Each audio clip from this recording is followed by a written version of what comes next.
Hello, everyone. I'm delighted to invite you to the latest HELP webinar. My name is Mariana Brusoni. I'm the director of the Human Early Learning Partnership, a professor in the UBC Faculty of Medicine, and an investigator in the BC Children's Hospital Research Institute. And it is my privilege and my pleasure to have us all gathered today to listen to a very exciting webinar by Dr. Janet Loebach. Before I introduce Janet, I want to acknowledge how privileged and lucky I am to be joining you from the lands of the Squamish, Tsleil-Waututh, and Musqueam people. Particularly at this time, these beautiful lands are transitioning from one season to another, sometimes in the same day, it seems, starting to see those beautiful flowers and buds poke out. It's a magical time in Vancouver and around the world. And as we think about the focus of our work, children and their engagement with the land, and how lucky we are to have had the Indigenous people that stewarded this land since time immemorial share their learnings with us and be able to pass that on to subsequent generations. Today, we're going to be very much focusing on the land, and in particular thinking about the design of outdoor play environments and how important outdoor play environments are for children's play. So before we get started, just a little bit of housekeeping. You will notice that there's a CC button at the bottom of your screen, so you can enable closed captioning.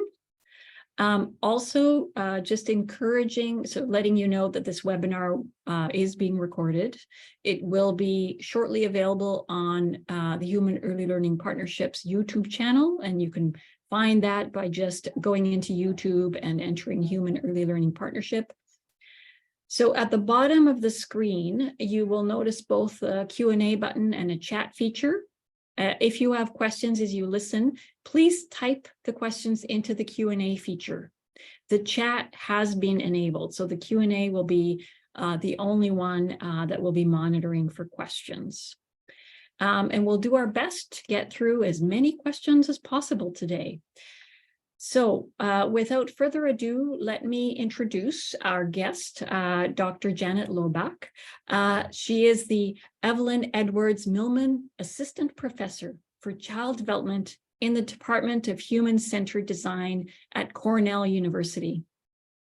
Dr. Loebach's academic practice and advocacy efforts focus primarily on the development of inclusive, child and youth-friendly environments, examining the impacts of children's built and natural environments on their behaviors, mobility, and healthy development, and the assessment and refinement of participatory approaches and research tools for examining the environments of young people and effectively integrating youth into community research and planning. Much of her recent work has focused on outdoor and/or neighborhood-based play and mobility, and the assessment of outdoor and natural play spaces.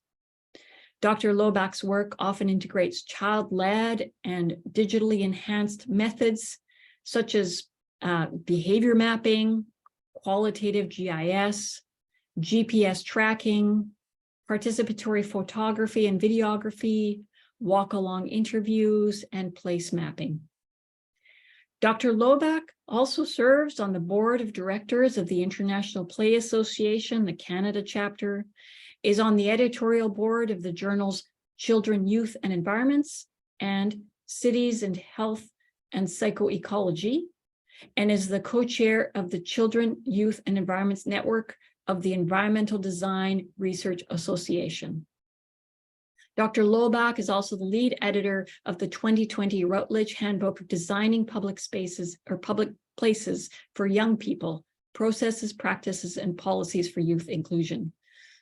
And for my part, I am privileged to call Janet one of our colleagues and friends. We do a lot of research together, and I'm constantly learning from her and her wonderful methods. So I'm very excited to introduce her to you today and to launch it over to her to share with us her wisdom. Great. Thank you so much, Mariana. I am so grateful for the invitation to come and speak with you all today. Grateful to Mariana and her team for the invite and for the organization for this webinar. As she said, I am currently at Cornell University, but I am Canadian, a little transplanted here a couple of years ago. And so you see a lot of the work that I'm going to be talking today has actually been carried out in a Canadian context. So I'm going to be sharing a little bit with you today about the work that I do, hopefully the import of what I do, and to give you some ideas of what we know about how to design healthy, really inclusive and compelling outdoor play environments, not only for children, but with them. And so I'm going to start us off. Normally, if we are together and we can chat, I would have people share back. I just want you to think for a second about a special play environment that really comes to mind when you think back to your childhood. Think about for a second, what did it look like? Where was it? What did it look like and feel like? What did you do there? Who were you generally there with? And one reason we ask this question is we find that there's a lot of commonality when people are asked to sort of cast back to their childhood. There's a lot of commonality in the types of activities and who we were with, but also the types of environments that we tended to inhabit as kids. And so some of you this image may be something that similar to what came to mind for you. Something like this was a little bit for me. I lived in a rural area, and the very small area at the back of our yard felt like a jungle when I was quite little. Spent a lot of time there looking for bugs and caterpillars, and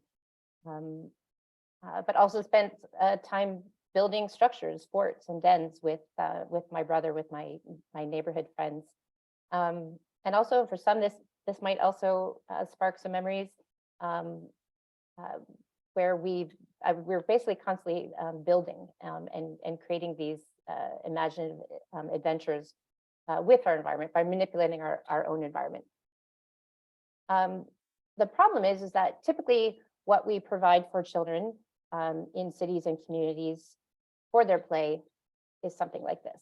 And so I doubt that anybody sort of pictured this as a special play environment when they were young.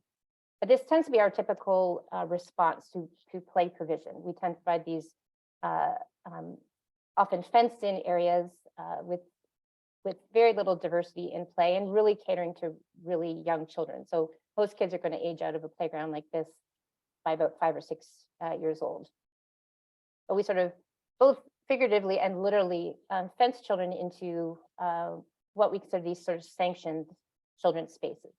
So not all public spaces do we tend to think of as legitimate places for children to play. We tend to only sanction it in certain areas. And when children are acting and playing as they would in other environments, their parents might get a look from other people in that environment. So we have these very limited and specific ways of providing for play in our communities. So I'm here to talk about and advocate for creating more community environments that are child and youth friendly. And so the question I always get asked, well, why? Why is it valuable to do so?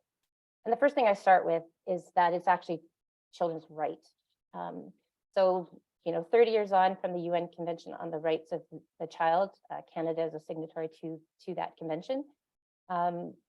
We have a number of rights for children that were established, which includes their right to have safe and fun play spaces or play and opportunities in their lives, and actually the right to have their opinions not just heard, but have those opinions matter in decisions around their community, around the environments or the things that may affect them directly. But we tend to think of children not as sort of active citizens of today. We instead of thinking of them as human beings, we sometimes think of them as human becomings, and we're thinking about them becoming healthy, functioning, productive adults. But children are citizens of today. They just don't tend to have the voice themselves. They're not voters. They don't necessarily have a vote, don't have a seat at the table when it comes to decision making. But we should be recognizing their rights as current citizens with their own needs. Another reason that we might think about how to provide environments that are, child and youth friendly is because when we look through our community, our public spaces, or our schools, other institutions in our neighborhoods, when we look at them through the lens of one group that may be a little bit more vulnerable or marginalized, or may have more specific environmental needs, what they can do is actually help highlight issues, gaps, and even potential solutions that can benefit other vulnerable populations.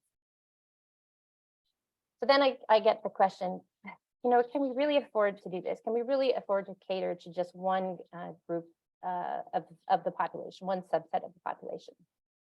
And I answer is that we actually already do. There's a great little article by a colleague of mine, Esther Greenhouse, who's talking about older adults, but she talks about the fact that much of our built environment is already being designed for a small subset of the population. And we primarily design for males of average height, reach, and of average physical, cognitive, and sensory abilities.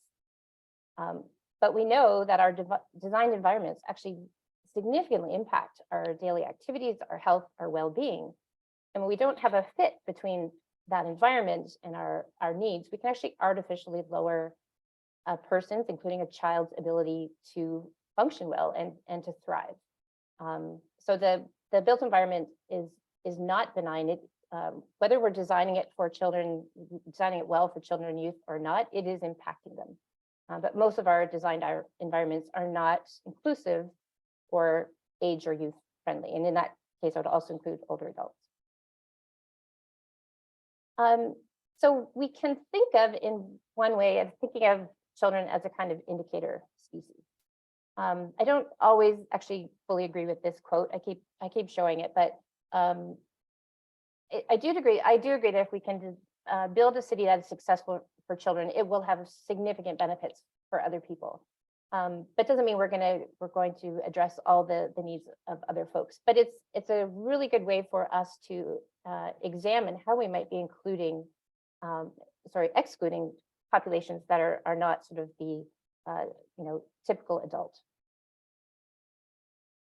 But also when we design environments with and for children, there's a sense that this can also be supportive of the development of resilient cities and ultimately support some of our sustainability goals. So a lot of the discourse around designing resilient communities talks about the ability or the need for communities to be able to be not static, but flexible and to be able to adapt. And primarily that's at the base of a child-friendly approach is working in some of that that flexibility, and also inviting all members of the community to be contributing to the sustainability and to the health of the community. So now, why might children and youth need different environmental opportunities and supports than adults? Fundamentally, children view the world through a unique lens. So we tend to think because we were once kids, we can remember what it's like, we can view things in the same way. But we don't. We become really socialized to think differently about our environments. And children actually tend to be more relational in that they are often looking at their environments to support their direct needs, and they have more ability to look at the multitude of opportunities that an environment may support, whereas adults tend to look at it in a more narrow way.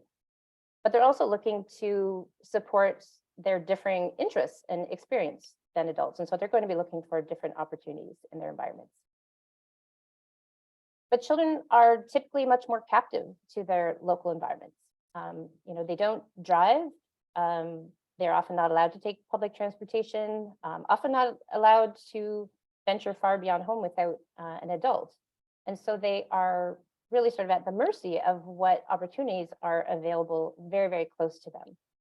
And so while there may be, a fantastic park that's, 10 blocks away, if they're not able to access that space without an adult and the limitations of the time their caregivers may have, they're really bound to sort of what's available in their very near environment. And overall, even though children have a right to be part of decisions that are affecting their lives, including community planning or space planning, they have many fewer opportunities to share their voice. They're very rarely brought to the table, and yet we know, and I'll talk later about the fact that we get really valuable insights when we include children and youth in these processes. So another reason why we want to sort of pay attention to the physical environment of children is that we have a range of health issues that are impacting contemporary children. Part of this, including like reduction into free play, reduction in physical activity, and also a rise in obesity levels. We have nutrition issues, increasing mental health and well-being issues. Vitamin D deficiency is sort of rearing its head again. Myopia, so nearsightedness, so children can see near but have trouble seeing far, may be related to the fact that children are primarily concentrating at just in their near environments, and even respiratory issues. And each of these has been shown to be impacted for worse, but also has the potential to be impacted for the better by their physical environments. That's both built and natural. But we also want to keep in mind that these impacts are actually not proportional. And we know that low income and ethnic minority children tend to be not only more greatly impacted, but more at risk for some of the health problems, and are more likely to have, less likely, to have healthy environmental supports. So that includes less infrastructure for physical activity and outdoor play, also less access to healthy, affordable food, some higher rates of some of these health issues we've been talking about, more likely to experience no or reduced recess at school, and just not having safe, high quality community environments that are also nature rich. But if we take a child-friendly approach to thinking about our communities, so the Child-Friendly Cities Initiative was initiated by UNICEF in 1996, especially in response to the UN Convention on the Rights of the Child, and they established that a child-friendly city is a right of all children, but what it means to have a city or community that is child and youth friendly is that their voices, their needs, their priorities, their rights are actually integral to public policies, public programs, and decisions that are made about our communities. So right now I am in a US context. The US is the only country that has not ratified the UNCRC. It does recognize, UNICEF is the only organization in the US that is recognized for upholding the convention.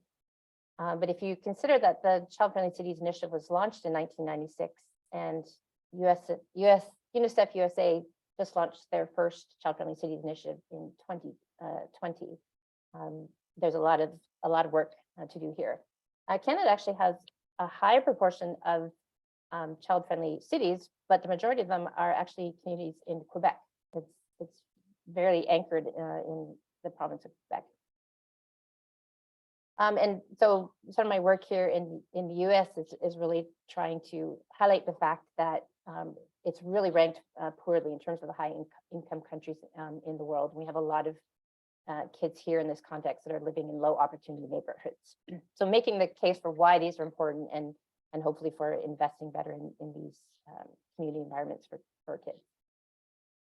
So we think about, okay, what does it mean to have healthy, inclusive play environments, and why do I focus particularly on play? So play, I had this described to me years ago by a mentor who is an occupational therapist, and she said, play is the primary occupation of children. So not meaning career like we normally think of it, but the primary meaningful activities that we undertake for our health and development. And children inherently have this drive to watch, to touch, to imitate. And we call play, we call this experience and this thirst they have for this interaction play. And this is because they are inherently driven to do this, to play, because it's one of the primary mechanisms for their health and development.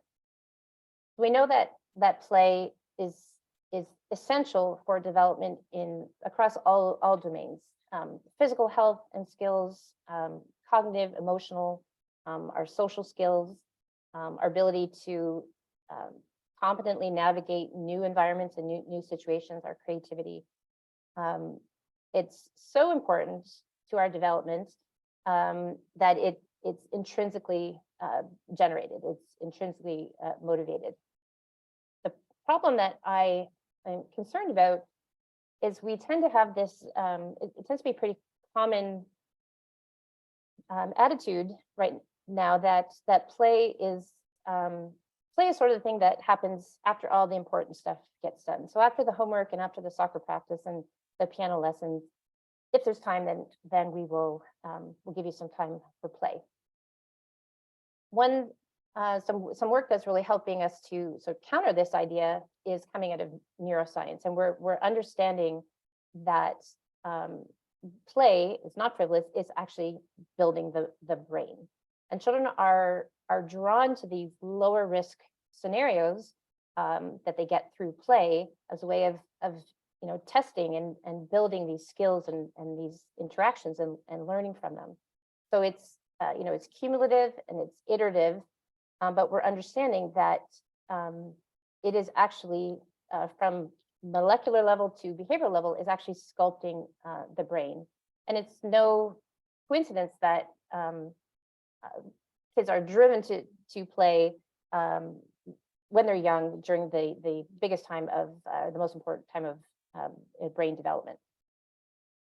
And if there's been some work that's looking at brains when we're in play, and it essentially is lighting up all domains. It is impacting and helping to develop all regions of our brain. So children who, when other basic needs are met, when they have the opportunity, they're going to be driven to spend their hours, their time in play. And this is really essential. Where my work comes in, as I was alluding to earlier, is that the way children play, the quality of that play, what they play, who they play with, these are very directly determined by their environment. So that is social environment, but importantly for our discussion today, the physical environment. So I'm going to shift for a sec to, and I may be preaching to the choir here, so bear with me if this is not news to you. I want to also focus particularly on outdoor free play. And what I mean by free play is, you may also call it unstructured play, child-led play. It's the play that children are choosing for themselves, initiating themselves, and directing themselves. And it's doesn't mean adults can't be there, but it's really driven by children and is not structured in any way. And we know we have a pretty good base of research. I mean, these statements are coming out of this review from Tremblay et al. In 2015, but lots of research is supporting this, that when children are playing freely outside, we know that they are moving more, they're sitting less, and they're actually engaged in play for longer periods of time. And so, as I said, these are associated with improvements in health across a range, across all domains. We're also seeing improved demonstration of resilience and self-emotional regulation, coping with stress.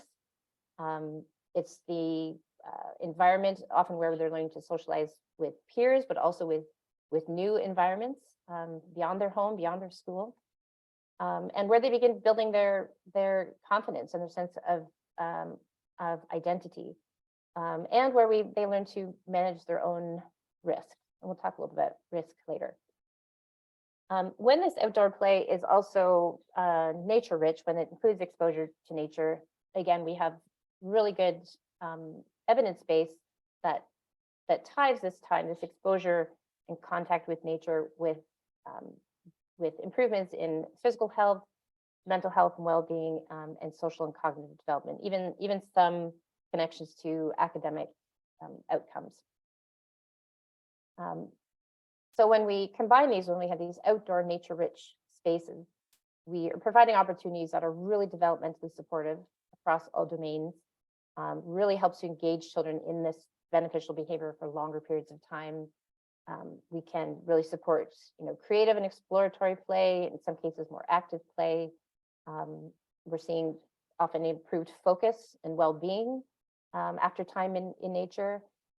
And there's been work that's tied it to increased appreciation and even affection or affinity for the natural world and subsequent pro-environmental behaviors.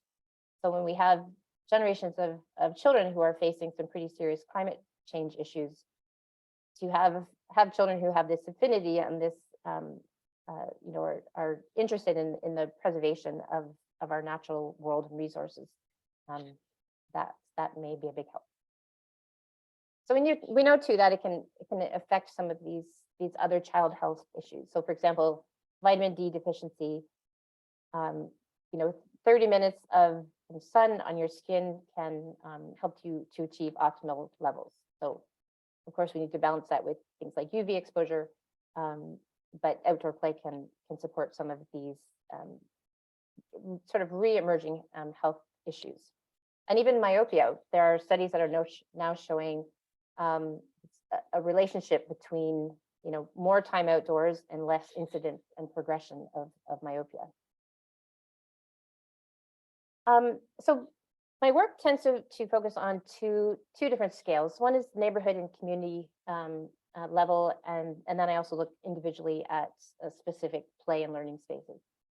But I talk about the neighborhood and neighborhood play as a really important arena, a realm that used to be really the first space in which children would sort of begin exploring beyond their home. And this tended to be those you can remember. A lot of us were able to do that pretty independently as children, even as pretty young children. And it's this independent exploration, so not necessarily supervised directly by an adult. Or there's this playful exploration where we can build as children, usually in the range sort of 7 to 10 years, a range of skills and sense of environmental competence, again, a sense of identity and attachment to our local places. So it's been a really important environment for children traditionally.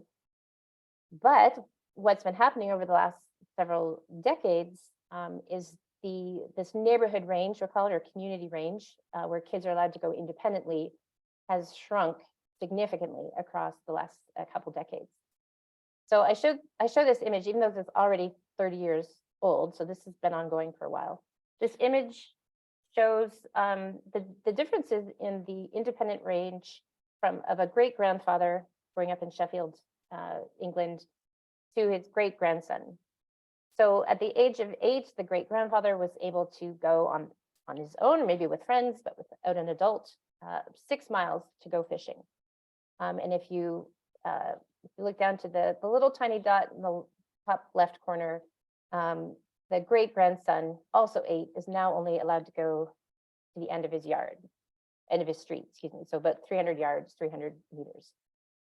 And we don't have a lot of good evidence. I've tried to collect some of this myself. We don't have a lot of good evidence on these ranges.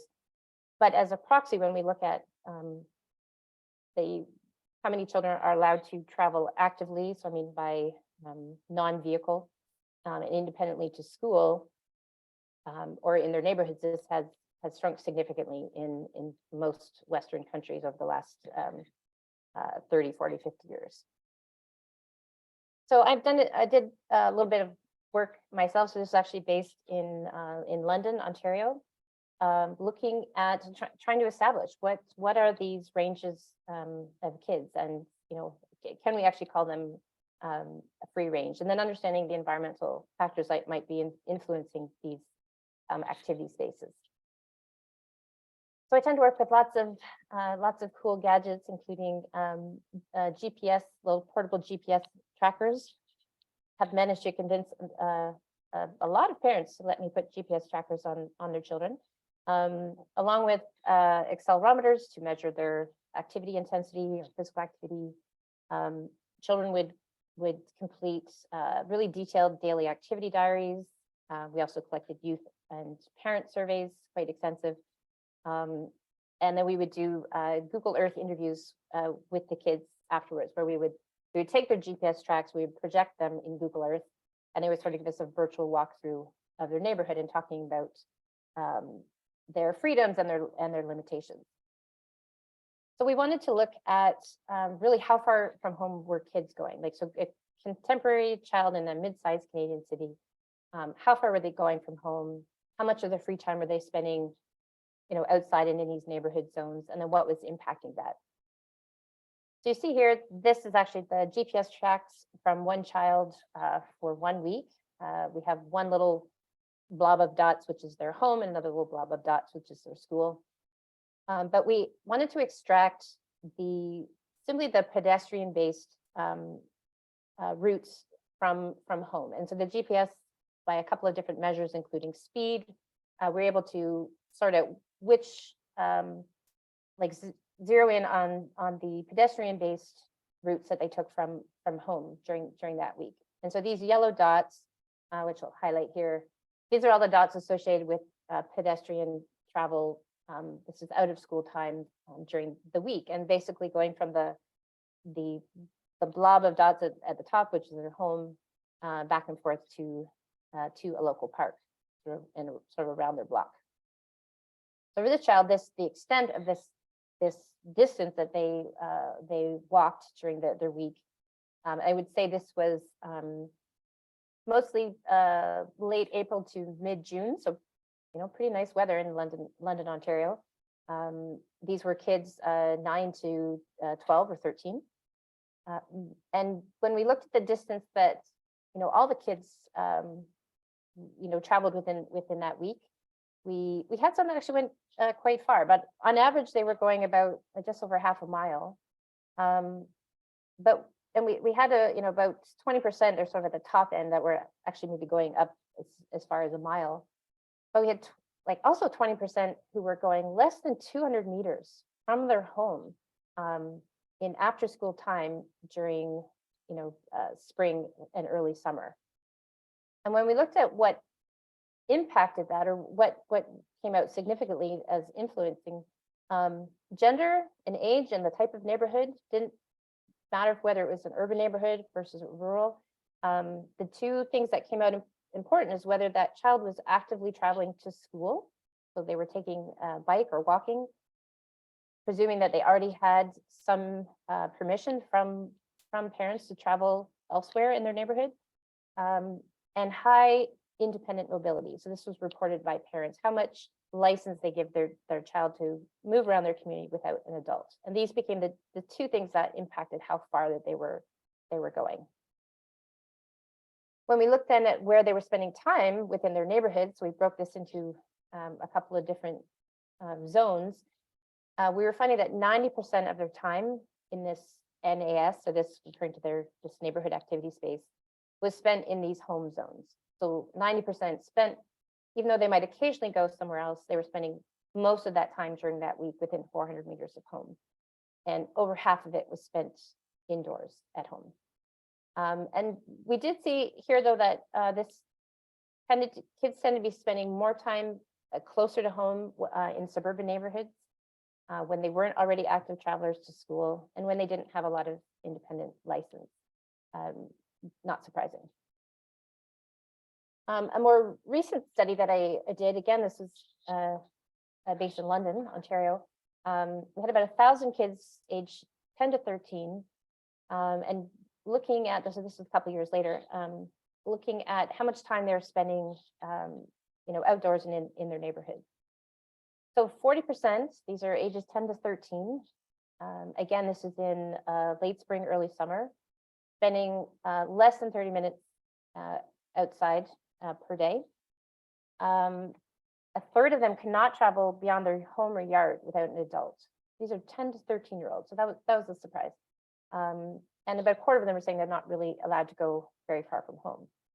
And so it may not be surprising when we look at their indoor, primarily their screen-based activity, that we see a lot of time there. So on average, 3 hours of out of school time per day in this lovely weather.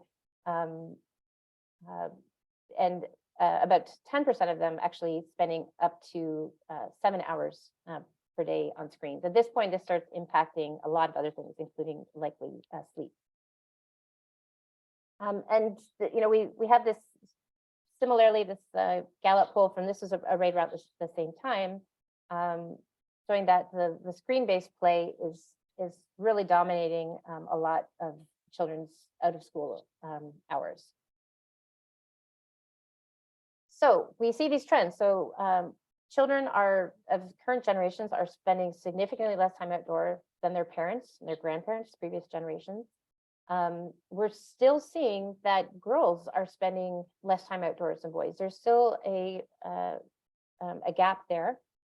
Some in the US particularly showing that they're spending as little as 25 minutes outdoors per week, let alone per day. And here, and to be honest, I'm not sure if this is also trending in Canada, but there are many schools in the US that are reducing or eliminating outdoor recess. So I'm working with a school right now where children have 20 minutes outside per day. They go once. They have 40 minutes to eat their lunch and go outside. And this increasing amount of time likely spent indoors, but including screen-based activities. So this is what we're getting. We're getting this disconnect between children and their outdoor environments. And when they don't have this time to become familiar and feel confident in these environments, these are also not going to be appealing or comfortable environments for them. I remember this article from the New York Times from 2019 didn't pull any punches. It says, "We have ruined childhood," and saying that an hour of free play is like a drop of water in the desert. Of course, they're miserable. And what this article talked about is that, there's, as I say too, there are so many things that are going into this shift. About what they conclude is that what's happened is there's been a fundamental shift in the way we view children and their capacities and how we should be raising them. And these shifts have really transformed our schools and our neighborhoods, or the degree to which we may utilize these environments, and even our relationships with one another and our communities, particularly for kids.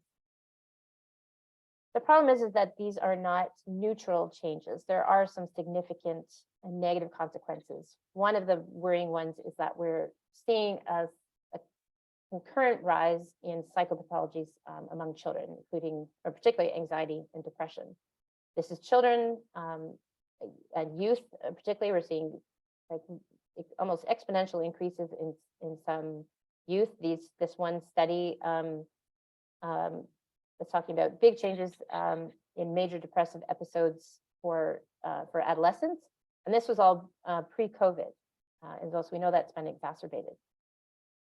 And the net sum of all this is that children are really disappearing from our communities and outdoor spaces. And so normally I would pose this question and get a whole range of answers about, why do we think this is happening? What are these different social cultural, economic, environmental factors that are contributing to this, the decline in time outdoors, neighborhood play, and disconnection from nature? So just to say, there certainly is not one thing. There's a multitude of things that have been contributing to this, including shifts in parent attitudes. As I was saying, our attitude that play is sort of the extra, is not learning, is not as important as some of these structured learning and other activities.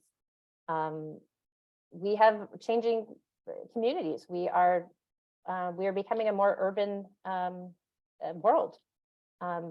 That changes the environments we're living in. They may be less walkable. We may have more traffic.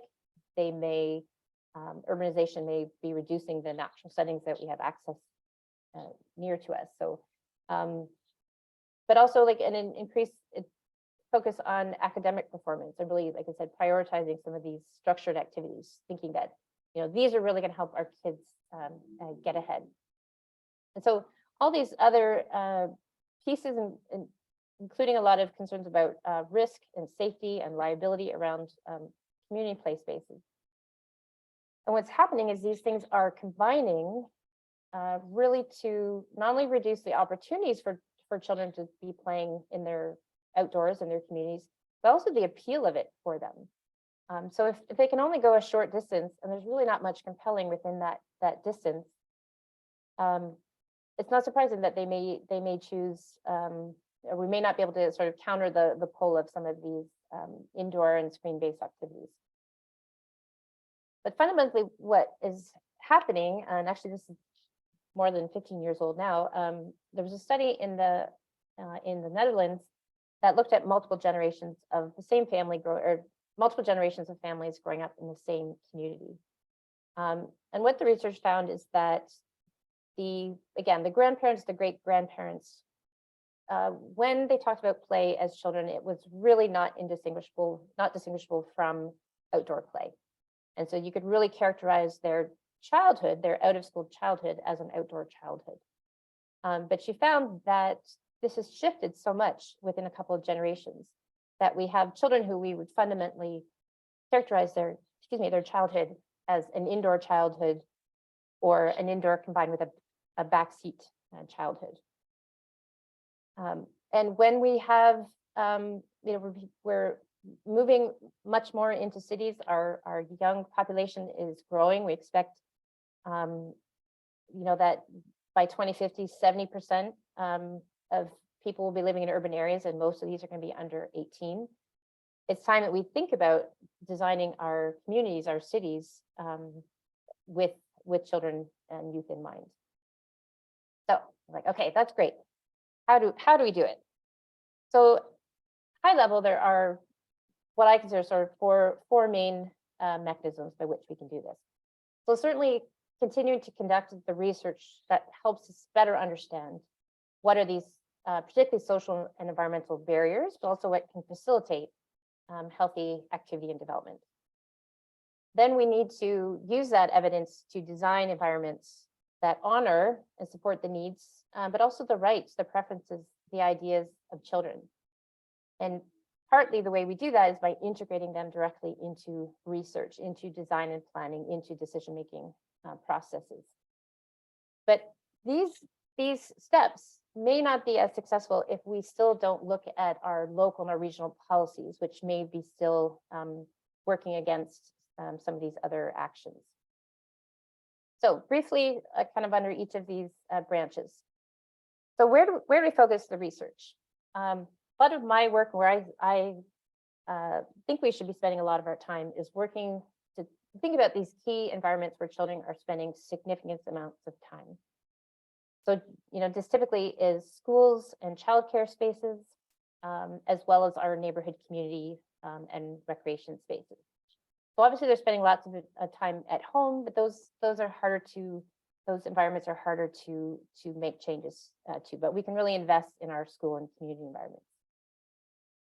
So some of the research that I do is really trying to understand what makes for a really good sort of outdoor and natural play spaces. And I use sort of multi-method framework to audit and sort of inventory that environment. I do a lot of observation through behavior mapping, which I'll show in a second.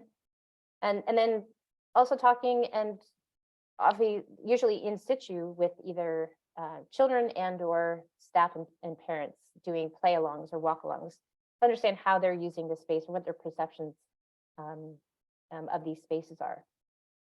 And so I'm often looking for when there's a renovation that's happening, and we can really look before and after that renovation to understand, for the most part, what changes are happening because of the resulting change in that environment.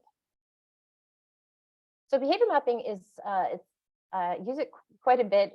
it's an incredibly valuable tool for, it's an intensive field observation tool, incredibly valuable for helping us capture both behavior and aspects of the environment at the same time, so that we can actually link those two things.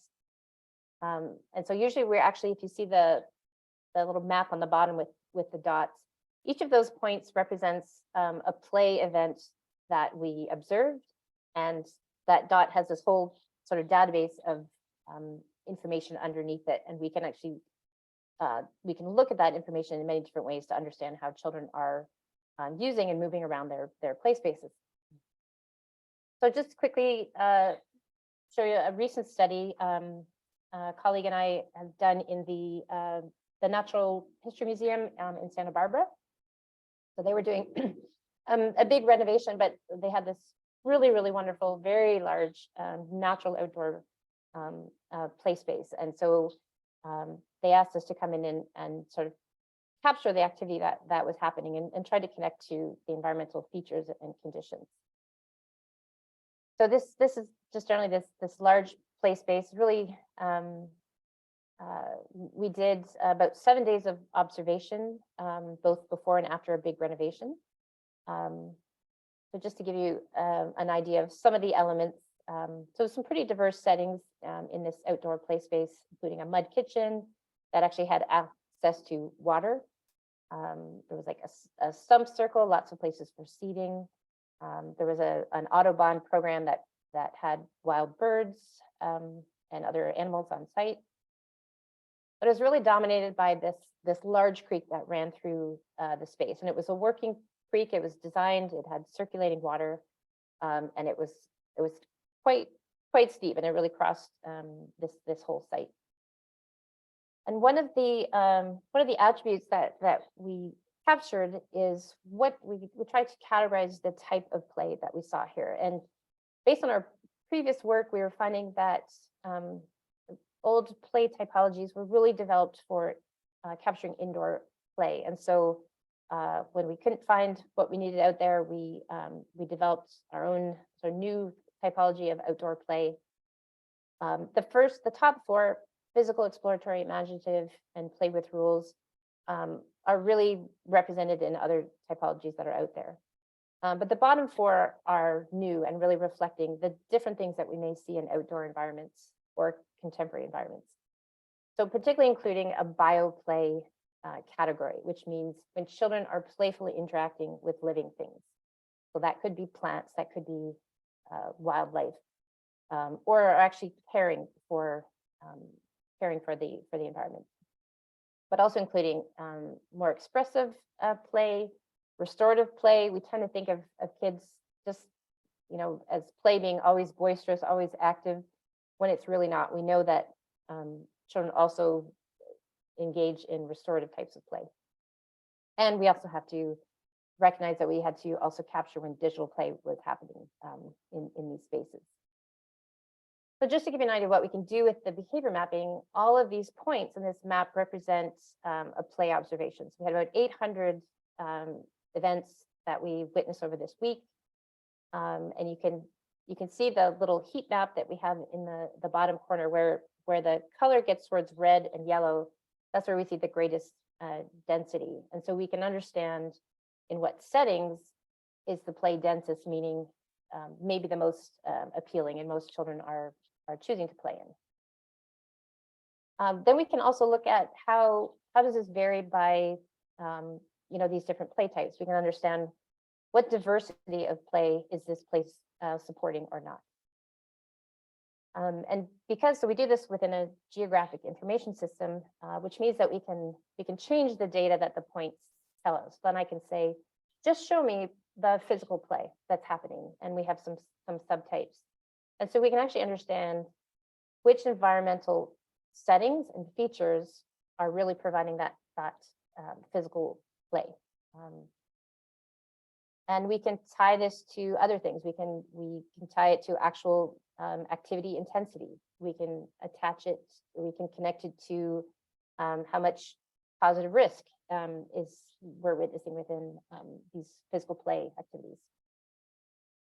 And then we can connect it to other features like For example, physical play, surprisingly, but 3/4 of it involved loose parts. So from like toy boats to acorns and mulch and water, these loose elements that were available on their set, in these settings. We can look at how the topography of a place impacts it. And we found that these slopes were really important for some of this physical play. A lot of it was happening in these, not these flat spaces, but these slope spaces. And so then we can also break up and say, okay, well, within these subtypes, what kind of, what are the key environmental supports that are supporting these different types of play? And we can extract a lot of information that we can then use to inform the design and evaluation of other spaces. I won't spend a lot of time. We can break this up by any type of play. And so exploratory play. And as I said, we're starting to look at this bioplay. So understanding when we're providing nature in these spaces, where we can capture when children are interacting with those natural resources, and see where this activity might be happening in a different space than some of the other types of play. And this is what we want. We want to provide a great diversity of play across a site and multiple opportunities for physical play. We don't want there to be just one setting that supports that, but multiple settings that can also address the different challenges that, say, different age groups may need. A 3-year-old and a 12-year-old need different environments to support their active play, their physical play. And as I said, we can look at the impacts of topography and ground surfaces. And so we can take all these pieces and understand, okay, how is a certain play environment, what kind of play is it supporting or not? But then, as I said, we can extract that learning and use that to inform the design of other play spaces. And so, as I said, some of the work is also looking at this neighborhood level. And we were also trying to understand, like, what are the prominent, what are these preferred settings? What are the settings in a neighborhood that will compel and kids are interested in utilizing, what's going to draw them outdoors? And so again, using some of these same tools, multiple tools to understand their activity and their preferences. And what we learned, particularly looking at where are kids allowed to go independently, again, and where do they go? So friends' houses, nearby friends' houses was the biggest, the most common one, followed by parks and playgrounds, streets and cul-de-sacs. We tend to forget about these as really important places for children's play and gathering. But we also, when we looked at how often kids were accessing some of these spaces, only the ones in orange were ones, and only about 10% of them were spaces that they utilize on a habitual basis. So they might have identified these other spaces, but they really weren't using them very much or allowed to use them very much. So they were aware of them, but they didn't necessarily get the opportunity or the time to go to these spaces. And so we looked across the neighborhood to understand what was impacting whether kids were spending time outdoors, how big this neighborhood activity space was. And we found a couple of really significant patterns. If you call back to the study I talked about, an indoor childhood versus an outdoor childhood, we tried to use that framework. We couldn't classify any kids as having primarily an outdoor childhood, but there were a number that had a pretty high outdoor component. And so this is the area that's represented by this sort of blue-gray blob. So we have a child, their home environment. The blob represents the area in their neighborhood that they're allowed to go independently. And all the purple dots are representing the affordances or the opportunities for play and interaction, places they want to visit in their neighborhoods. You can see that there are a lot. When we looked at what was supporting that, we saw that the kids who had a profile like this tended to have a very unstructured schedule, so not spending a lot of time in structured activities. We're not spending a lot of time in vehicles, either as part of family commuting patterns or being brought to soccer practice, etc. were not spending a lot of time on screen. So they didn't really have a lot of reduction of their free time. They had a lot of free time. They had pretty high independent mobility from their parents, but there was also a lot in their neighborhood. There's a lot of diversity and a high number of different types of resources near to them. So that environment was really important. Versus the child who had primarily an indoor backseat childhood. They represented two different types. Some were kids that had very, or pretty structured schedules, which meant they didn't have a lot of free time. They were spending a lot of time in vehicles. They weren't spending a lot of time on screens, and sometimes they had the license to travel outside their home.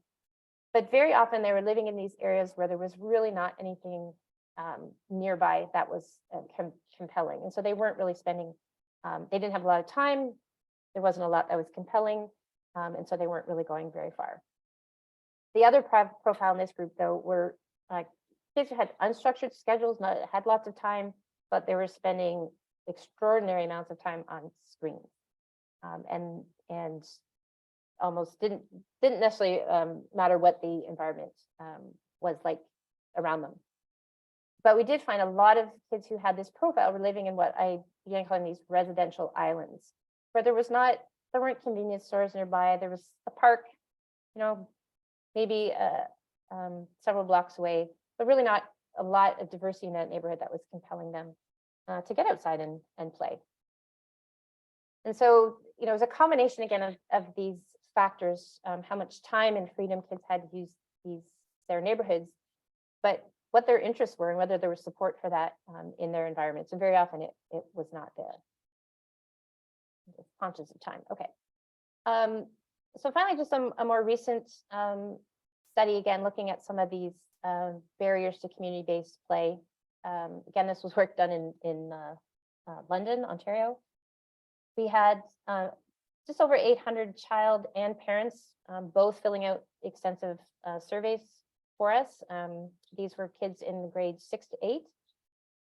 We had a pretty good division between male and female children, and about relatively equal division between the types of neighborhood settings, so whether they were in an urban, suburban, or rural environment. And we looked at how much time they were spending outdoors, and then what I showed that big list of all these things that might be impacting time outdoors and time in their neighborhood playing. And we tried to test them all. So we tested them in these different models because it was impossible to put them all into one. We found that kids on average were spending almost 8 hours a week outdoors, again, this spring, summer, not too bad. When we looked at the things that were impacting whether they were spending time outside, a couple things jumped out. So the younger the child was, the more time they were spending outdoors. And this mirrors a lot of work that's saying as kids are getting older, they're spending less time outdoors and less time in play. But we actually found that males were, it mirrored what other studies have been showing, that males are spending a lot more time outdoors than females. There were elements in each of these models that were important. And so in terms of the time they had available, children who said they were too busy on screens, this was their own sense, and I've got too much stuff to do on screens, and it's, that's dictating the less time that I'm spending outdoors. So I got too much to do there. But again, we saw the impact of this independent mobility. So kids who were not able to go beyond their home or go far beyond their home without an adult were spending much less time outdoors. One key thing that I've always believed and was really borne out in this study is under the social environmental supports, that the importance of having other kids in the neighborhood to play with. We say kids beget kids, and parents tend to have a little bit more comfort when kids are in a group playing without an adult, and that was true in this study. But parents' perceptions of how well the neighborhood supports play were still quite influential. the one thing that we tend to forget to look at sometimes is kids' attitudes towards outdoor play. Some saying, I don't like to play outside, or my favorite is there's way better things to do inside. Or when they're perceiving that, and again, if they don't have much exciting nearby to them, there's going to be better things to do inside. We found that kids are spending more time outside if they themselves perceived benefits of that time, but much less time if they had fears related to outdoor play. And you can imagine when kids are not getting a lot of time in these environments and don't feel comfortable, these don't feel familiar to them, they may retain a lot of fears related to outdoor play and outdoor play environments. So going to bring us sort of to a close in terms of what we do in terms of design and policy. So as I said, we tend to literally, figuratively fence kids into these children's spaces. And then when we're there, we have these policies that then further restrict their childish behavior or their independent behavior. I see a lot of playgrounds, schoolyards that have signage for kids that adult supervision is required. And so this is where I talked about the policy may be counteracting that we have this wonderful play space that kids can go to, but that they have to be there with a parent. And then again, often around liability, we really limit the types of activities that they can do in these spaces, and really taking, when we take out the liability concerns, we really take out the risk, the challenge, and really the interest. This is particularly true for teens. Their behavior is especially controlled and marginalized. We tend to see a group of teens hanging out together, and it's very common for them to be perceived as a threat. And so what do we do for teens? We provide a skate park, which again only caters to a small group of teens. And then we do other things to design them out of the environment. So we create these sort of hostile environments that prevent them from sitting, from hanging out, from skateboarding. Most sort of egregious is this mosquito alarm, which is apparently more common in the UK than North America. But it's an alarm that emits an annoying sound at a very high frequency, and so kids can hear pitches typically higher than adults can. So it's really annoying to kids, and adults really don't hear it. And so they project the sound outside places where they don't want kids to be loitering or to be hanging out, despite the fact that they are legitimate users of that space. So we tend to think about providing play in just these discrete play spaces, but those tend to be very limiting on their own. And really what we should be thinking about is looking at all the outdoor spaces, our public environments. How can they be planned and designed in a way that children can play in them and legitimately play in them? And thinking about this as a sort of large open space system. And fortunately, we have lots of good resources around, how to do this. And I'm going to share a couple of just highlight a few design strategies that are being used. So one is that some communities are paying attention to making better multiple use of community space, smarter use of space around schools and community facilities. So for example, in Paris, they identified that schools are one of the biggest public assets. Their schools tend to be locked off after school. They've changed policy and management strategies to open those up and shift the supervision to neighborhood groups and open those up as public multi-use play spaces outside of school hours. Another thing is focusing on pedestrian priority. So doing what we can to remove or calm traffic to create either light traffic or no traffic areas that aren't just for children, but really are citizen spaces. So for example, in Barcelona, now their city infrastructure really lends itself to this, but they began developing limiting traffic to sort of the outside of these 9-block matrices, and all the internal spaces were preserved for citizen spaces. And so you can see a difference in the community engagement from children to across all ages in these spaces. Actually, I'm going to skip this because I'm getting short on time. Another strategy, and this is really a policy. This is sort of a pop-up temporary thing. Happening a lot. It's been very common in the UK, but we're starting to see it in North America as well. Are play streets, where we're temporarily, sometimes permanently, closing off traffic on certain spaces and making them spaces for children and for play. And these are so popular in London. This is the English London, that they've been able to create these play quarters. They have enough play streets that they're connecting in these networks so that kids can actually move across a variety of play streets where parents feel that the kids are safe. There's lots of supervision of those. Also, we can think about just generally, where can we integrate some playful encounters or some playable spaces? And these, university, when we see this, we know that it's not just kids who benefit from these spaces, it's adults as well. So see one example, I don't know if you can see my cursor. This picture in the bottom right-hand corner is of a bus shelter. And this kid is actually sitting on a swing. There's a swing integrated, it's also a little library, integrated within that bus shelter. So just thinking about these little playful moments that we can integrate, we can create really play-friendly communities, not just these designated play spaces.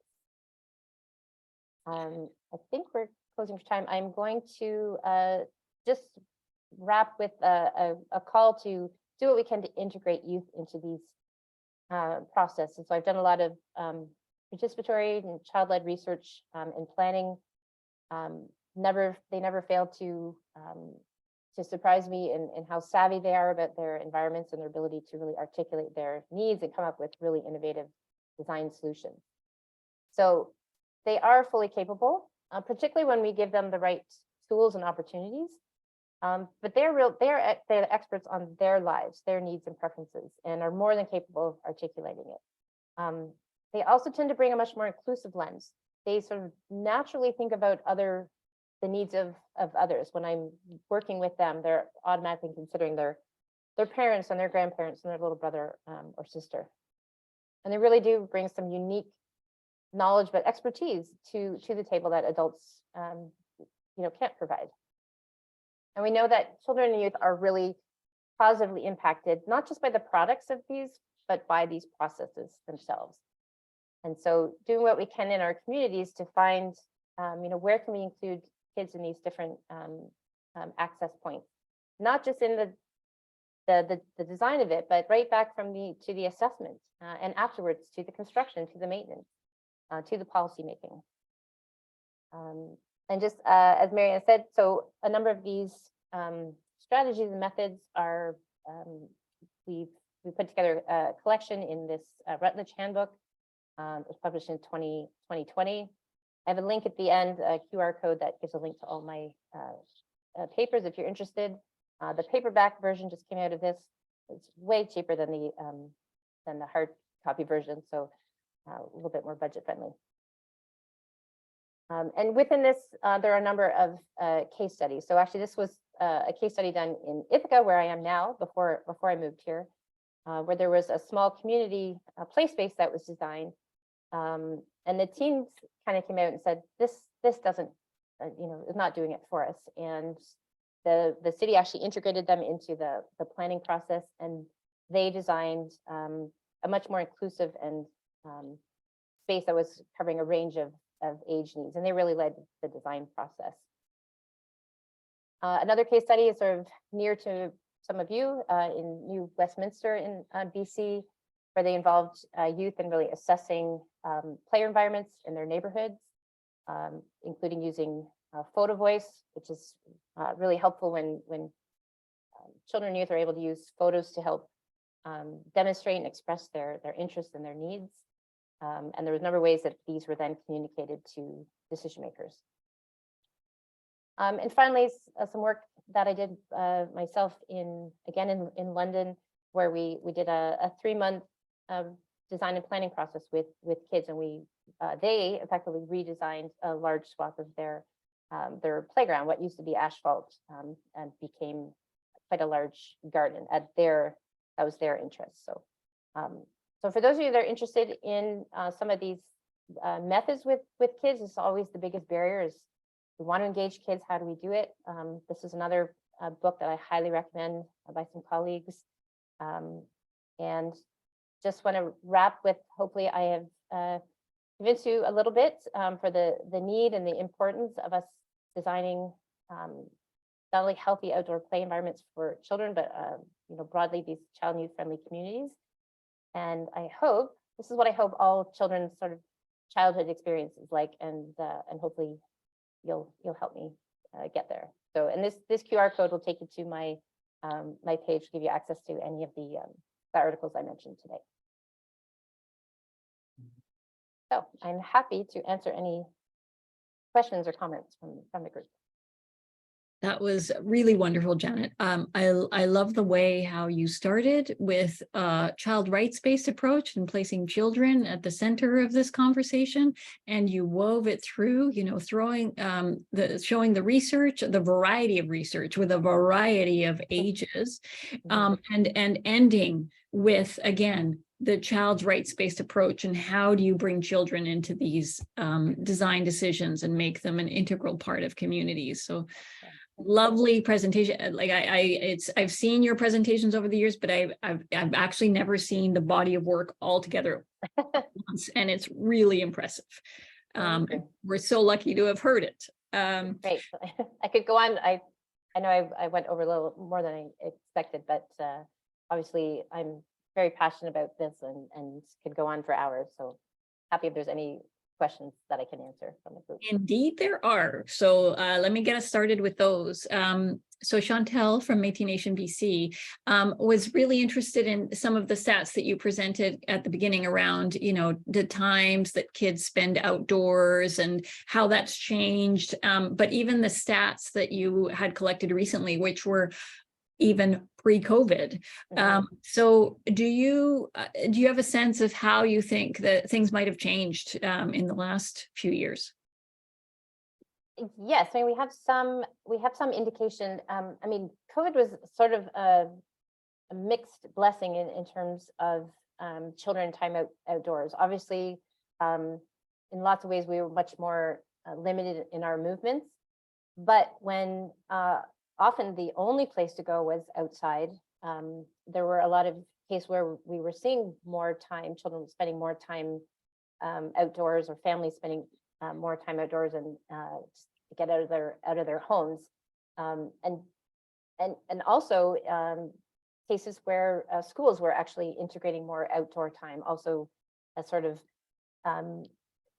infectious disease control measures. But because COVID went on as long as it did, there's some evidence that there was some new habit forming, or among some, that there was more recognition of the value and the resources that people had nearby. So I do think it was a time it really disrupted patterns, and for some that may have impacted some of them negatively when we're doing a lot of screen-based stuff, and that may have stayed. But I do think that there's a bit of a counter movement that because of the length of it, we got more used to and more interested in that. And I'm seeing some of that, the legacy of that in some schools that I'm working with that sort of created these outdoor classrooms and are still really maintaining those practices. So we don't have the full picture yet, but we're seeing a little bit of both, and I'm hoping there's going to be enough that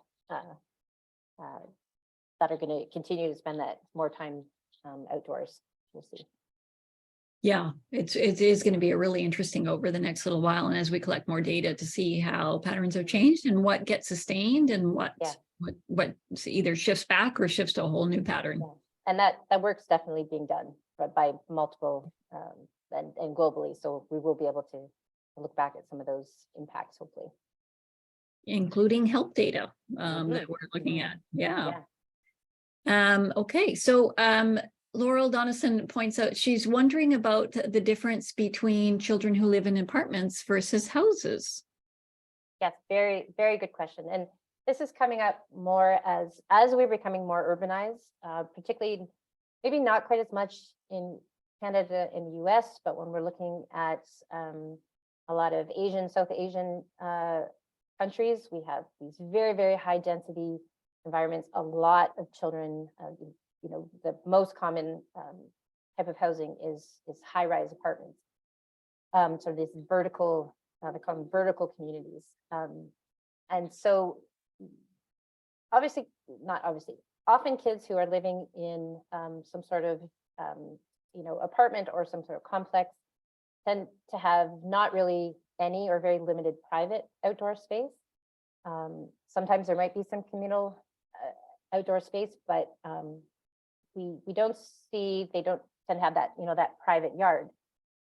But when we have, those also tend to be located in slightly more urbanized areas, and so actually have maybe a little bit more access to local parks and using those. So if the kids have the independent mobility, they may have some resources that bring them further out into the community. The problem is when they have very little mobility, then they are in these environments that are mostly indoors and have very little outdoor environment. So definitely a difference in the private detached homes versus the complexes. Not always to the detriment of kids, depending on the nearby resources and their independent mobility, but sometimes definitely so. Particularly if the neighborhood itself is generally not safe, kids are going to be more captive to those indoor environments, and so hopefully, that's where we should be really investing, is in these lower resourced communities that have more housing types like that, and less access to personal or private outdoor space. Mm-hmm. Yeah, absolutely. And thinking about those issues around equity and increasing equitable access is important. I will just quickly mention, and to be honest, I'm not sure what came of it, but I know that City of Toronto, it was probably about five years ago, they had put out a call. They were actually looking for consultants to develop some design and planning guidelines for families living in these vertical communities, to make sure that they, what could they do to make sure that they had access to these community spaces. So to be honest, I don't know what came of it. I should look into that. But some communities are recognizing that these are very different circumstances for some kids, and really may need to think about the planning around these areas differently. Mm-hmm. Yeah, absolutely. And as you were talking through your research, and even across the different research studies, one of the things that I noted was that, well, first, the alignment that your research has with ours, with kids here in BC, in rural and urban areas, and so on. But one of the things that's floated to the top for us, and I saw it floated to the top for you, was like the three key ingredients for outdoor play. So time, so making sure the kids have time, and you mentioned that it's prioritized, that they're not on screens, that they're not in cars, and that it's seen as something that is important. Space, so the importance that they have the space, that the space is enticing, that there's interesting things for them to do in that space. And then the third being freedom. So you talked a lot about, the parents and them as gatekeepers, and in the case of schools and other places, the fear of liability and so on. And so how challenging, you've got to have those three ingredients, or one falls down and it kind of, the whole straw house collapses. So with that in mind, I'll just ask another question that somebody said. They were noting on how the level of safety and security. So they were wondering about, the parent side of things, and if the level of safety and security was one of the major concerns that really limited parents allowing kids to go outside. Yes, and Mariana, you can address this as easily as I can too. We do know that parents, particularly if the younger the child, are really the arbiter of that time and their freedom and mobility. Studies have consistently identified safety issues as one of the #1 concerns, and that can be safety from strangers, as well as safety from sort of traffic and other other ills in the area. And we saw that for a couple of the studies that we did, that those parent perceptions were still really influential. And I am by no means trying to parent shame by any means, but it's the culture right now, and partly some of the dangers around, particularly around strangers, the media coverage of these very, very rare events make it feel like these are more common and more, maybe in our backyard than they are, when they're very very rare.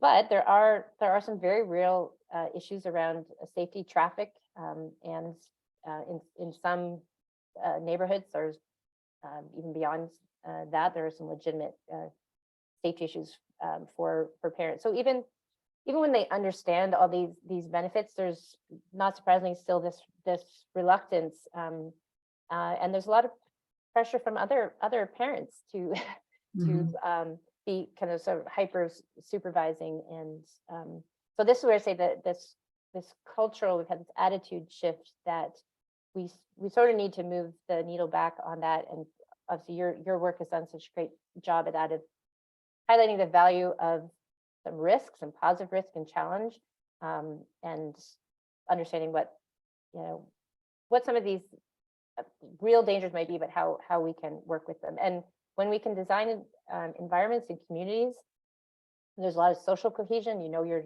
neighbors. There's more kids out playing when we have these tighter communities and have the environmental support for it.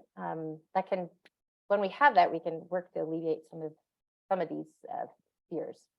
Mm-hmm. Yeah, absolutely. And while we're talking about it, I guess I'll just mention to the audience that there is a tool for parents that we've created and evaluated, outsideplay.ca. So you can go to outsideplay.ca and see a behavior change tool that parents can work on to kind of get them to rethink about some of the risks. Yeah, great resource. Yeah. I've recommended that to people all the time. So thank you for that. Thank you. And in fact, parents are coming up a lot in the questions that are coming up. But before I get to them, I'll just give you a couple of things. First, Rory Richards says, amazing presentation. Well done, illuminating. This needs to be widely distributed, and thank you for your work and passion. So thank you so much. That's great to hear. So thank you, Rory, for sharing that. Lots of requests for links to be sent out in QR codes. If everybody looks at the answered questions, Dahlia has been very diligently there, putting in the links to that. So another question in terms of, Josh Fullen from Maximum City has sent a link to the Toronto work that you were asking about. Great. I need to follow up on this. I will. What they've done. Yeah. I will save that link and make sure to email it to you. Thank you, Josh. Appreciate that. Of course, we would know that you would have it. So let me have a look. So then there's all other discussion around, for example, the challenges with policies and schools and school districts, and just kind of getting buy-in, right? So there's the concern around parents and the educational piece for parents.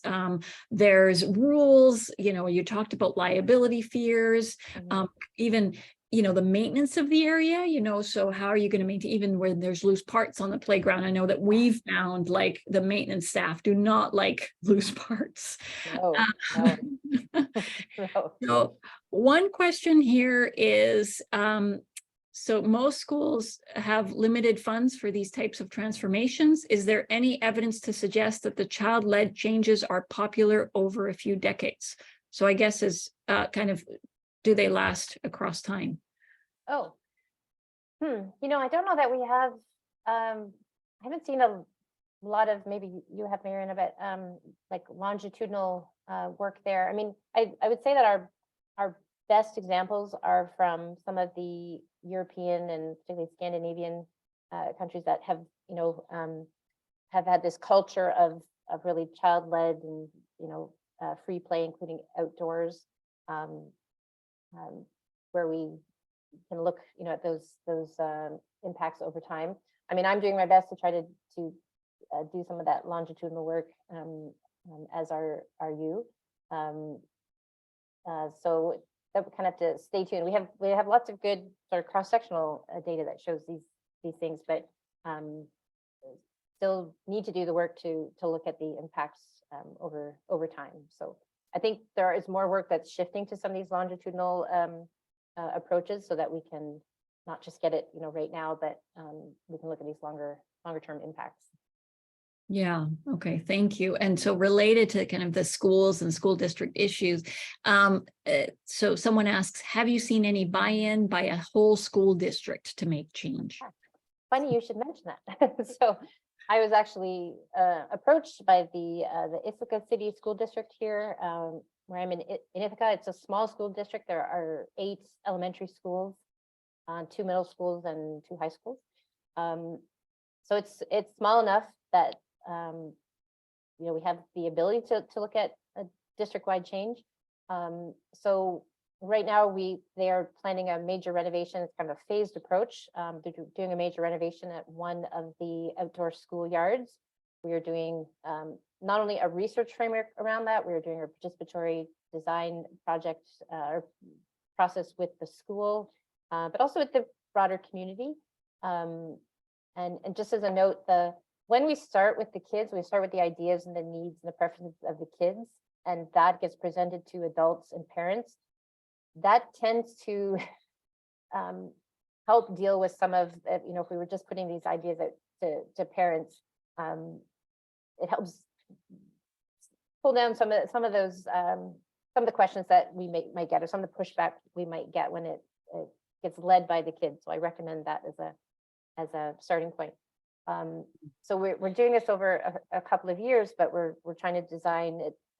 They are interested in using this as a model, and doing this within each of the 8 elementary schools. And as part of this, we're not just doing an elementary or an environmental change. We're also looking to add in play work training for recess supervisors too. Right. So like looking at so the adults who are supervising that play understand what we're trying to do, and can sort of augment the environmental changes by making sure we're not too limiting of the plays that's happening there. So I haven't seen a lot where there's been district-wide changes. It can be quite big in some large school districts.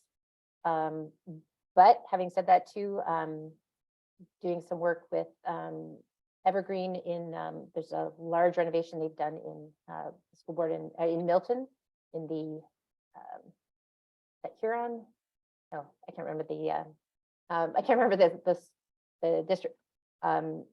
But again, they've done a large scale transformation, and they are trying to use this as a model within that school board for like showing the impacts when we do quite an investment, and how do we do the scaled up version across other schools. So we're starting to get really good models and understanding of what it takes, but it is expensive, and districts and communities have to be willing to invest in it. So that's why we need to be sharing the importance of this work, and potential the consequences, the negative consequences, we're not providing these opportunities. So hopefully we can make the case for more investment in these, particularly these outdoor spaces at schools.